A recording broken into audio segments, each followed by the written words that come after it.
un jeune homme, un étudiant est assassiné, etc., etc., ceci me touche d'abord en tant qu'être humain. Vous voyez, en tant que citoyenne, être humain. Et je me dis, mon Dieu, jusqu'où est-ce que ça va continuer?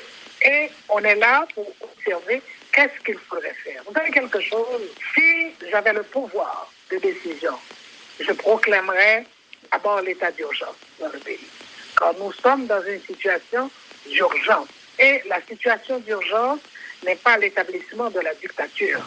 C'est vraiment définir les objectifs, définir les pouvoirs, définir les institutions, renforcer les institutions pour faire face tout de même à cette calamité. Et c'est pas possible que dans un pays, on dirait que c'est à petite goutte que la population est attaquée, elle s'écoule à petits groupes à travers différentes sources, à travers tout le pays, c'est pas seulement Port-au-Prince, tout le pays, et nous restons là, nous comptons, nous ne pouvons pas rester à compter les cadavres, à compter les blessés, il y a des hôpitaux qui se ferment, vous parlez tout à l'heure des écoles, les écoles qui se ferment, c'est dramatique.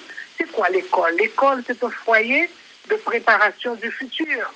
Moi, je m'en vais, vous aussi, peut-être avec un petit peu plus de délai que moi, mais nous partons. Il y a une jeunesse à former et de façon à la préparer, à assumer, pas l'intérêt seulement, à assumer les responsabilités. Et comment formons-nous cette jeunesse? D'abord, il y a la famille, les familles sont aux abois, il y a les églises, il y a des associations, il y a pas mal de groupes qui se forment. Et moi, personnellement, je suis avec beaucoup d'attention tous ces groupes qui se forment et je me dis, écoutez, ce serait bien quand même qu'on se rencontre. Nous allons préparer, nous sommes en train de préparer une conférence générale sur la sécurité. C'est le Haut Conseil qui va le préparer, mais nous ne pouvons pas, nous ne voulons pas préparer cet événement seul. Il faut quand même l'adhésion de plusieurs groupes, de plusieurs centres qui sont comme nous préoccupés par l'état dans lequel se trouve notre pays. Vous avez dit que si vous aviez le pouvoir, Madame Myrland Hippolyte Maniga, il y a des gens qui pensent que vous êtes au pouvoir aujourd'hui. Oh, non. Je crois que quand on fait de la politique, en Haïti ou ailleurs, il faut se garder d'utiliser quelques expressions si on ne les développe pas. Quand je dis si j'étais au pouvoir, je veux dire que si j'avais un pouvoir de décision, c'est ce que je voulais dire. Situation, si vous voulez, à partir duquel on prend des décisions. Je proclamerai l'état d'urgence. Vous êtes dans le secret des dieux, vous avez les oreilles du Premier ministre, non, par exemple. Je n'ai pas vous acceptez. Non. Vous acceptez. Est-ce que vous pensez que vous ne pouvez pas voir cela avec le gouvernement, cette affaire de décréter l'état d'urgence aujourd'hui? Ni complice, ni collaboratrice du gouvernement. Il y a le gouvernement, il y a nous. Et cependant, il y a des passerelles de communication entre le gouvernement et nous ne fonctionnons pas dans un contexte d'antagonisme. Le gouvernement est le gouvernement. Et le Haut Conseil a quand même sa spécificité à son espace de travail, mais cependant, le Haut Conseil ne peut pas proclamer l'état d'urgence, par exemple. Ce n'est pas dans cette prérogative de proclamer l'état d'urgence. Mais si l'état d'urgence était proclamé, eh bien, on accompagnerait cet état d'urgence. Il faudrait que si jamais cette idée se développe, expliquer à la population la différence d'ailleurs entre l'état de siège, qui est un état de guerre. On ne peut pas proclamer l'état de siège s'il n'y a pas une guerre civile ou bien une guerre internationale. Mais l'état d'urgence, c'est autre chose. C'est à un niveau quand même plus abordable, plus compréhensible. Mais expliquer aux gens ce que c'est que l'état d'urgence. Nous sommes dans une urgence qui a un nom, l'insécurité. Bon, maintenant, qu'est-ce qu'il faut faire? Résoudre ce problème de sécurité. Un jeune homme, un étudiant est assassiné, etc., etc. Ceci me touche d'abord en tant qu'être humain. Vous voyez, en tant que citoyenne, être humain. Et je me dis, mon Dieu, jusqu'où est-ce que ça va continuer? Et on est là pour observer qu'est-ce qu'il faudrait faire. Vous savez quelque chose? Si j'avais le pouvoir de décision, je proclamerais d'abord l'état d'urgence dans le pays. Quand nous sommes dans une situation d'urgence, et la situation d'urgence n'est pas l'établissement de la dictature. C'est vraiment définir les objectifs, définir les pouvoirs, définir les institutions, renforcer les institutions pour faire face tout de même à cette calamité. Et c'est pas possible que dans un pays, on dirait que c'est à petites gouttes que la population est attaquée, elle s'écoule à petites gouttes à travers différentes sources, à travers tout le pays, c'est pas seulement Port-au-Prince, tout le pays, et nous restons là, nous comptons, nous ne pouvons pas rester à compter les cadavres, à compter les blessés, il y a des hôpitaux qui se ferment, vous parlez tout à l'heure des écoles qui se ferment, c'est dramatique. C'est quoi l'école? L'école, c'est un foyer de préparation du futur. Moi, je m'en vais, vous aussi, peut-être avec un petit peu plus de délai que moi, mais nous partons. Il y a une jeunesse à former et de façon à la préparer, à assumer, pas l'intérêt seulement, à assumer les responsabilités. Et comment formons-nous cette jeunesse?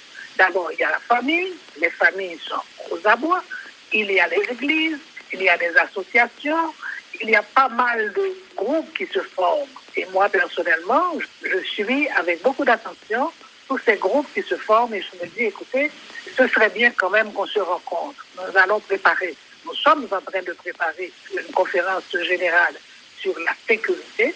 C'est le Haut Conseil qui va le préparer, mais nous ne pouvons pas, nous ne voulons pas préparer cet événement seul. Il faut quand même l'adhésion de plusieurs groupes, de plusieurs centres qui sont comme nous préoccupés par l'état dans lequel se trouve notre pays. Vous avez dit que si vous aviez le pouvoir, Madame Myrland Hippolyte Maniga, il y a des gens qui pensent que vous êtes au pouvoir aujourd'hui. Oh, non. Quoique quand on fait de la politique, en Haïti ou ailleurs, il faut se garder d'utiliser quelques expressions si on ne les développe pas. Quand je dis si j'étais au pouvoir, je veux dire que si j'avais un pouvoir de décision, c'est ce que je voulais dire. Situation, si vous voulez, à partir duquel on prend des décisions. Je proclamerai l'état d'urgence. Vous êtes dans le secret des dieux, vous avez les oreilles du Premier ministre, non. Par exemple. Je n'ai pas vous les acceptez. Oreilles. Non. Vous acceptez. Est-ce que vous pensez que vous ne pouvez pas voir cela avec le gouvernement, cette affaire de décréter l'état d'urgence aujourd'hui? Ni complice, ni collaboratrice du gouvernement. Il y a le gouvernement, il y a nous. Et cependant, il y a des passerelles de communication entre le gouvernement et nous ne fonctionnons pas dans un contexte d'antagonisme. Le gouvernement est le gouvernement. Et le Haut Conseil a quand même sa spécificité à son espace de travail, mais cependant, le Haut Conseil ne peut pas proclamer l'état d'urgence, par exemple. Ce n'est pas dans ses prérogatives de proclamer l'état d'urgence. Mais si l'état d'urgence était proclamé, eh bien, on accompagnerait cet état d'urgence. Il faudrait, si jamais cette idée se développe, expliquer à la population la différence d'ailleurs entre l'état de siège, qui est un état de guerre. On ne peut pas proclamer l'état de siège s'il n'y a pas une guerre civile ou bien une guerre internationale. Mais l'état d'urgence, c'est autre chose. C'est à un niveau quand même plus abordable, plus compréhensible. Mais expliquer aux gens ce que c'est que l'état d'urgence. Nous sommes dans une urgence qui a un nom, l'insécurité. Bon, maintenant, qu'est-ce qu'il faut faire? Résoudre ce problème de sécurité. Un jeune homme, un étudiant est assassiné, etc. Ceci me touche d'abord en tant qu'être humain. Vous voyez, en tant que citoyenne, être humain. Et je me dis, mon Dieu, jusqu'où est-ce que ça va continuer? Et on est là pour observer qu'est-ce qu'il faudrait faire. Vous savez quelque chose? Si j'avais le pouvoir de décision, je proclamerais d'abord l'état d'urgence dans le pays. Quand nous sommes dans une situation d'urgence. Et la situation d'urgence n'est pas l'établissement de la dictature. C'est vraiment définir les objectifs, définir les pouvoirs, définir les institutions, renforcer les institutions pour faire face tout de même à cette calamité. Et c'est pas possible que dans un pays, on dirait que c'est à petites gouttes que la population est attaquée, elle s'écoule à petites gouttes à travers différentes sources, à travers tout le pays, c'est pas seulement Port-au-Prince, tout le pays, et nous restons là, nous comptons, nous ne pouvons pas rester à compter les cadavres, à compter les blessés, il y a des hôpitaux qui se ferment, vous parlez tout à l'heure des écoles qui se ferment, c'est dramatique. C'est quoi l'école? L'école, c'est un foyer de préparation du futur. Moi, je m'en vais, vous aussi, peut-être avec un petit peu plus de délai que moi, mais nous partons. Il y a une jeunesse à former et de façon à la préparer, à assumer, pas l'intérêt seulement, à assumer les responsabilités. Et comment formons-nous cette jeunesse? D'abord, il y a la famille, les familles sont aux abois, il y a les églises, il y a des associations, il y a pas mal de groupes qui se forment. Et moi, personnellement, je suis avec beaucoup d'attention tous ces groupes qui se forment et je me dis, écoutez, ce serait bien quand même qu'on se rencontre. Nous allons préparer, nous sommes en train de préparer une conférence générale sur la sécurité. C'est le Haut Conseil qui va le préparer, mais nous ne pouvons pas, nous ne voulons pas préparer cet événement seul. Il faut quand même l'adhésion de plusieurs groupes, de plusieurs membres qui sont comme nous préoccupés par l'état dans lequel se trouve notre pays. Vous avez dit que si vous aviez le pouvoir, Madame Myrland Hippolyte Maniga, il y a des gens qui pensent que vous êtes au pouvoir aujourd'hui. Oh, non. Je crois que quand on fait de la politique, en Haïti ou ailleurs, il faut se garder d'utiliser quelques expressions si on ne les développe pas. Quand je dis si j'étais au pouvoir, je veux dire que si j'avais un pouvoir de décision, c'est ce que je voulais dire. Situation, si vous voulez, à partir duquel on prend des décisions. Je proclamerai l'état d'urgence. Vous êtes dans le secret des dieux, vous avez les oreilles du Premier ministre, par exemple. Je n'ai pas vous les acceptez, oreilles. Non. Vous acceptez.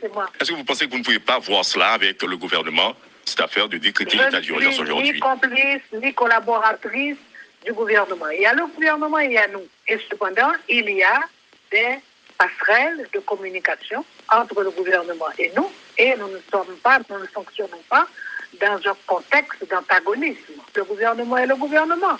Et le Haut Conseil a quand même sa spécificité à son espace de travail, mais cependant, le Haut Conseil ne peut pas proclamer l'état d'urgence, par exemple. Ce n'est pas dans cette prérogative de proclamer l'état d'urgence.